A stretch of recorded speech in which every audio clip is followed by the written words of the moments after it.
గంధరాములు గారు, సీనియర్ రాజకీయ విశ్లేషకులు అక్షయ్ గారు ఉన్నారు. అందరితో మాట్లాడు. నమస్తే అండి అందరికీ కూడా. రైట్.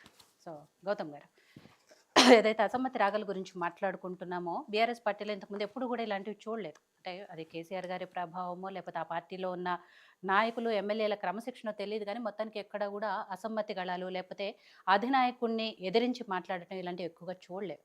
బట్ ఈ మధ్య కాలంలో ఎక్కువగా చూస్తున్నాము. అది కూడా ఎవరో కాదు, కవిత గారు. ఆమెనే పార్టీలో దయ్యాలున్నాయని మాట్లాడడమో, లేకపోతే ఇంకో పార్టీలో విలీనం చేయాలని చూస్తున్నారనే కుట్రలు జరుగుతున్నాయని విమర్శించడం, ఇవన్నీ కూడా వినిపిస్తున్నాయి. కాబట్టి ఏంటి ఆవిడకి ఎక్కడ ఇలా అంటే అసమ్మతి ఎక్కడ స్టార్ట్ అయింది? ఎందుకు ఇలా ఈ మధ్య కాలంలో ఎక్కువగా మాట్లాడుతున్నారు?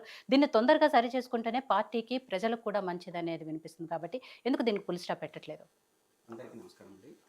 అంటే ఈరోజు అంటే బీఆర్ఎస్ పార్టీలో నిజంగా అంటే అసమ్మతి గళమని కాదు, ఉన్న దాంట్లో సమస్యల్ని తెలియజేయటం అనేది గతంలో మనం అనేక సందర్భాల్లో డిబేట్లో కూడా మాట్లాడుకున్నాం. అంటే రజతోత్సవ సభలో జరిగిన మంచి చెడు కార్యక్రమాలని తను లేఖ రాయటము, దాన్ని కొంచెం ఒక సెక్షన్ ఆఫ్ మీడియా పెద్ద ఎత్తున ప్రచారం చేయటము, బయట లెటర్ వచ్చింది, అట్లా చేసింది ఇట్లా చేసింది, కవిత గారు పెద్ద లెటర్ రాశారు. అంటే పెద్ద లెటర్లో ఏముంది అనేదే మేము మొదటి నుంచి అడుగుతున్నాం. అంటే వ్యతిరేకమైన వాయిస్ ఏముంది, అసమ్మతిగా మాట్లాడింది ఏముంది విత్ ఇన్ ద పార్టీ.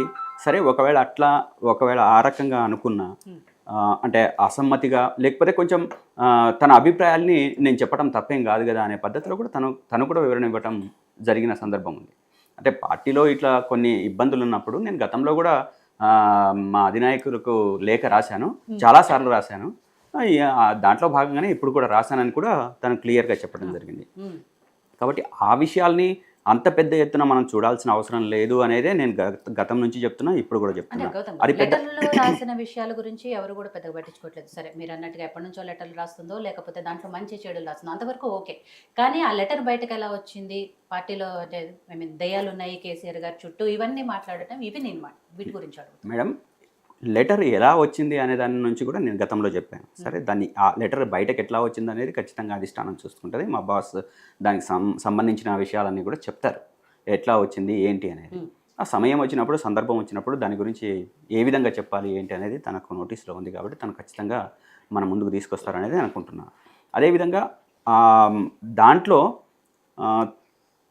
వచ్చిన అంశాలు కావచ్చు, లేదా తను వెలుబుచ్చిన అభిప్రాయాలు కావచ్చు, అవి పెద్దగా పార్టీకి వ్యతిరేకమైన కావనేది అని మనం కూడా మాట్లాడుకుంటున్న సందర్భం ఉంది. సో ఇప్పుడు మనం దాని గురించి ప్రత్యేకంగా అసమ్మతి రాగమనో లేకపోతే ఇంకోటో అని చెప్పేసి అనుకొని, ఇక అది అసమ్మతి అయిపోయింది, లేకపోతే దూరం అయిపోయారు కవిత గారు, లేకపోతే ఇంకో రకం అయిపోయారు అని చెప్పేసి చర్చకి ఇంకా ఇప్పుడు మేమైతే పోదలుచుకోలేదు, ఆ వైపుగా మేము పోదలుచుకోలేదు. రాబోయే రోజులలో ఇప్పుడు మా కేటీఆర్ గారు ఇప్పుడు విదేశాల నుంచి వస్తున్నారు. వచ్చిన తర్వాత దాని మీద మంచి చెడు ఇప్పటిదాకా జరిగిన పరిణామాలు ఏంటి అని చెప్పేసి కేటీఆర్ గారు వచ్చిన తర్వాత అటు హరీష్ అన్న, కేటీఆర్ అన్న, అదేవిధంగా మా బాస్ కేసీఆర్ గారు తను కూర్చొని మాట్లాడి దాని మీద ఒక స్పష్టమైన ఒక అవగాహనకు రావడానికి అవకాశం ఉందని చెప్పేసి మేము భావిస్తూ ఉన్నాము.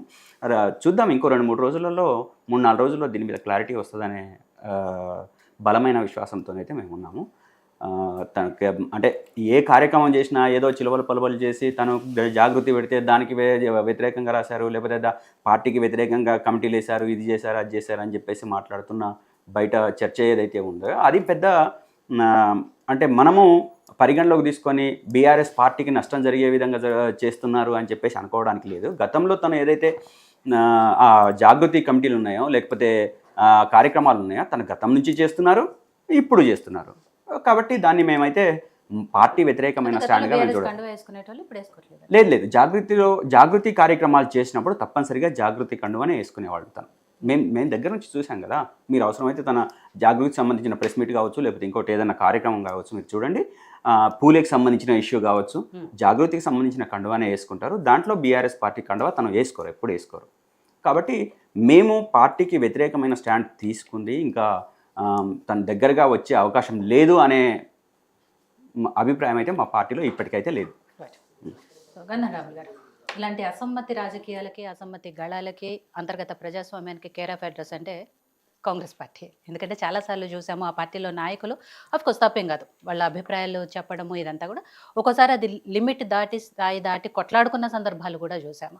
సరే ఆ పార్టీలో ఈ మధ్య కాలంలో మాట్లాడుకుంటే సరే ఎప్పటి నుంచో సంగతి వదిలేద్దాం. ఈ మధ్య కాలంలో మాట్లాడుకుంటే పీసీసీ చీఫ్ అవ్వటానికి రేవంత్ రెడ్డి గారు పీసీసీ చీఫ్ అయినప్పుడు కోమటిరెడ్డి బ్రదర్స్ మాట్లాడారు. ఇంకా కొంతమంది మాట్లాడారు. ఇప్పుడు ముఖ్యమంత్రి అయిన తర్వాత కూడా కొంతమంది మాట్లాడారు.